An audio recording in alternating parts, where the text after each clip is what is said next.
3 साल हो चुके थे बेटे को अपना घर छोड़कर विदेश में बसे हुए। इन 3 सालों में बूढ़ी माँ और ज्यादा बूढ़ी हो गई। 75 साल की उम्र में सुलोचना देवी की याददाश्त काफी कमजोर होती जा रही थी। उन्हें रोजमर्रा की चीजें याद ना रहती, लेकिन जो उन्हें हमेशा याद रहता वह था उनका बेटा। दिन हो या रात, एक पल भी ऐसा ना होता जब उन्हें अपने बेटे की याद ना आती। दूसरी तरफ बेटा था जो साल भर में एक आध बार अपने माँ को फोन कर लिया करता था और 1-2 मिनट से ज्यादा बातें भी ना किया करता। फिर भी यह बूढ़ी माँ टकटकी लगाए अपने बेटे का इंतजार करती रहती। एक दिन बेटे का विदेश से फोन आया। हेलो हेलो, सुन रही हो ना माँ? अनिल बोल रहा हूँ, तुम्हारा बेटा। कैसी हो माँ? मैं ठीक हूँ बेटा। तुम, बहू और मेरा पोता कैसा है? माँ ने पूछा। सब अच्छे हैं माँ, मैं अगले हफ्ते गांव आ रहा हूँ माँ तुम्हें लेने। अब हम सब साथ में लंदन में रहेंगे। तुम्हारी बहू बोल रही है माँ को यहाँ पर लेकर आओ, बेचारी अकेली वहाँ परेशान होती होंगी, बेटे ने कहा। माँ की बूढ़ी सूखी आंखें आंसुओं से भीग गई। उसके कमजोर शरीर के नस नस में खुशी की लहर दौड़ आई। बेटे और बहू का अपने प्रति प्रेम देखकर माँ का मन खुशी से भर आया। बेटे ने आगे कहा, माँ तैयार रहना, मुझे ज्यादा दिन छुट्टियां नहीं है। जिस से जितने पैसे लेने हैं लेकर रखना। तब तक मैं प्रॉपर्टी डीलर से बात कर लेता हूँ। घर के लिए माँ ने पूछा। हाँ माँ, गांव का घर हमें बेच देना पड़ेगा।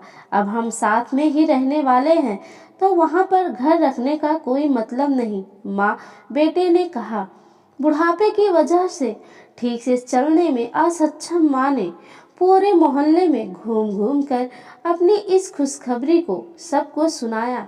सभी को खुशी हुई। सबको लगा माँ जी के आखिरी दिन अपने परिवार के साथ खुशी से बीत जाएंगे। घर वापिस आकर माँ ने अपने घर के कोने कोने को ऐसे देखा जैसे वह अपने दूसरे बेटे को देख रही हो। देखे भी क्यों ना, उस घर को अपने बेटे से कम थोड़ी समझा था। अपने पति के साथ 40 साल यही तो बिताए थे, लेकिन अब मजबूर थी बुढ़ापे के आखिरी साल बेटे और बहू के साथ बिताना चाहती थी। दिल पर पत्थर रखकर घर बेचने के लिए तैयार माँ हो गई। आनन फानन में बेटे ने घर को आधे दामों पर बेच दिया। माँ ने ज्यादा नहीं, लेकिन जिन चीजों से दिल लगा था उन चीजों को समेटा और बेटे के साथ टैक्सी में बैठकर एयरपोर्ट के लिए चली गई। एयरपोर्ट पे आकर बेटे ने माँ से कहा, माँ तुम यहाँ बेंच पर बैठो, मैं सामान और बोर्डिंग पास की जांच करा कर आता हूँ। वहाँ वक्त लगता है और खड़ा रहना पड़ता है, तुम्हें तकलीफ होगी, तुम यही आराम करो। मैं यूं गया और यूं आया। माँ बेंच पर बैठ गई और बेटा अंदर चला गया। काफी समय हो गया, बेटा वापस नहीं लौटा।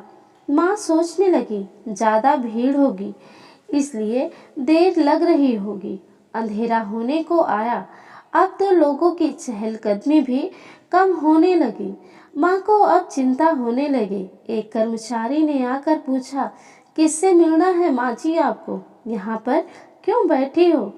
डरती हुई आवाज में सुलोचना देवी बोली, मेरा बेटा अंदर सामान की जांच कराने गया है, लंदन जा रहे हैं हम।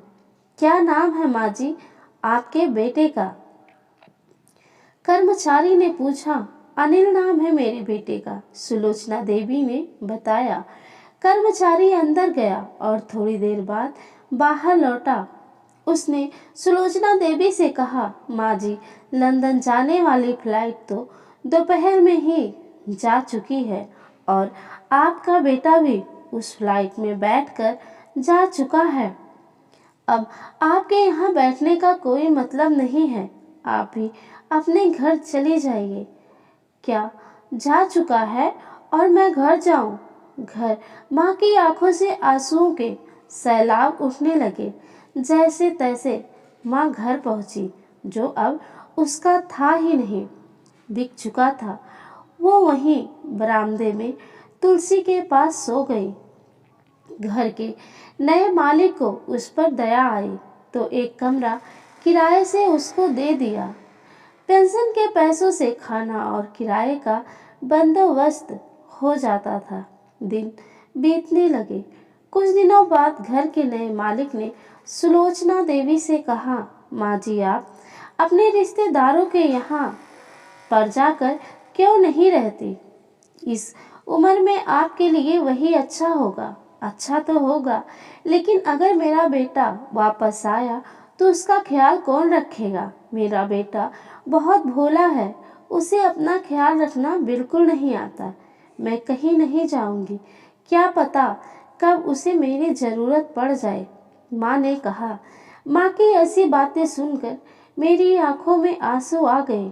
किसी ने सच ही कहा है, पूत कपूत हो सकता है, लेकिन माता कभी कुमाता नहीं हो सकती। कहानी अच्छी लगी हो तो प्लीज़ लाइक शेयर सब्सक्राइब करना ना भूलें। आप सबका बहुत बहुत धन्यवाद।